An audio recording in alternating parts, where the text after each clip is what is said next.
3 साल से पहली बार विलंब हुआ है। हर 10 साल ये जनगणना कराया जाता है विस्तार से। इस प्रश्नावली में क्या ओबीसी हैं? अच्छा, अगर आप ओबीसी हैं कि कौन सी ओबीसी हैं, तो ये जाति जनगणना हो गया ना।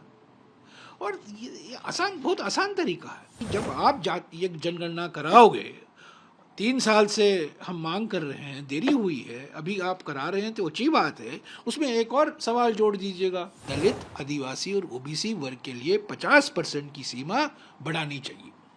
और ये जनगणना के बाद इस पर बहस होगी। पर पहली बात तो जाति जनगणना कराना अनिवार्य है। ये औपचारिक तौर से कोई बयान तो नहीं आया है, ये सिर्फ अखबारों में छपा है कि जो हर 10 साल जनगणना कराया जाता है हमारे देश में, और 2021 में ड्यू था, अभी 3 साल हो गए हैं, 3.5 साल हो गए हैं, विलम्ब हुआ है, देरी हुई है। और इसका एक नतीजा ये हुआ है कि कुल मिलाकर 12 करोड़ भारतवासी जो राष्ट्रीय खाद्य सुरक्षा कानून 2013 प्रधानमंत्री गरीब कल्याण अन्न योजना के तहत उनको जो राशन मिलना था वो मिल नहीं रहा है। वो एक नतीजा है इस विलंब का, और कई नतीजे हैं, पर हमें अभी पता नहीं है औपचारिक तौर से। पर 3.5 साल से पहली बार विलंब हुआ है। हर 10 साल ये जनगणना कराया जाता है विस्तार से। इसका एक और नतीजा है, देखिए महत्वपूर्ण बात है, इस जनगणना से अनुसूचित जाति और अनुसूचित जनजाति की आबादी क्या है, और जातिवार अनुसूचित जाति, जातिवार अनुसूचित जनजाति की जनगणना निकाली जाती है, जानकारी ली जाती है, हासिल की जाती है।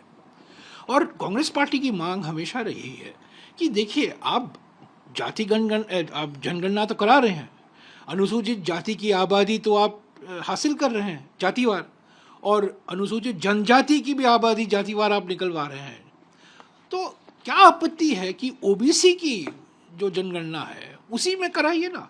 देखिए, मेरे पास मसौदा है, प्रश्नावली का मसौदा, जो 4 साल पहले इसी सरकार ने घोषित किया था, तैयार किया था। उसमें एक सवाल है कि क्या आप अनुसूचित जाति के हैं? हाँ, तो कौन सी जाति? क्या आप अनुसूचित जनजाति के हैं? हाँ, तो कौन सी जाति? तो ऐसे ही इसमें एक सवाल और भी आप ऐड कर सकते हैं, एक कॉलम ऐड कर सकते हैं इस प्रश्नावली में, क्या ओबीसी हैं? अच्छा, अगर आप ओबीसी हैं कि कौन सी ओबीसी हैं, तो ये जाति जनगणना हो गया ना। और ये आसान, बहुत आसान तरीका है।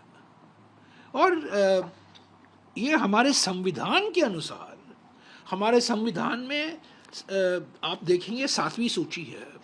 7वीं सूची में केंद्र सरकार की क्या जिम्मेवारी है, राज्य सरकारों की क्या जिम्मेवारी है, और जो विषय दोनों सरकारें कर सकती हैं। अगर आप 7वीं सूची देखें तो यूनियन लिस्ट, यानी कि संघ का लिस्ट, राष्ट्रीय स्वयंसेवक संघ नहीं, संघ माने यूनियन ऑफ इंडिया, एंट्री 69 आप देखिए, यह कहता है सेंसस की जिम्मेदारी सेंसस कराने की केंद्र सरकार की होती है।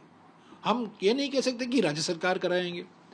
तो हमारी मांग है कि जब आप ये जनगणना कराओगे, 3 साल से हम मांग कर रहे हैं, देरी हुई है, अभी आप करा रहे हैं तो अच्छी बात है। उसमें एक और सवाल जोड़ दीजिएगा कि क्या आप ओबीसी के हैं, और ओबीसी वर्ग में से आप कौन से ओबीसी में, तो आपको जाति जनगणना हो जाएगी।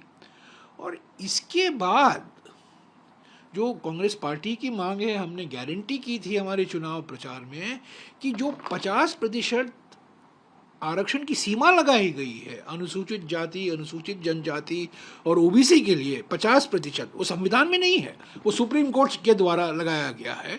उसके लिए संविधान का संशोधन करना ज़रूरी है, यानी कि दलित, आदिवासी और ओबीसी वर्ग के लिए 50% की सीमा बढ़ानी चाहिए। और ये जनगणना के बाद इस पर बहस होगी। पर पहली बात तो जाति जनगणना कराना अनिवार्य है सामाजिक न्याय के लिए।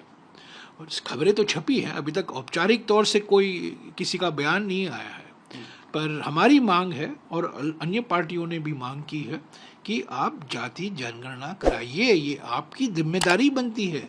संविधान के अनुसार ये जिम्मेदारी राज्यों की नहीं है, केंद्र सरकार की।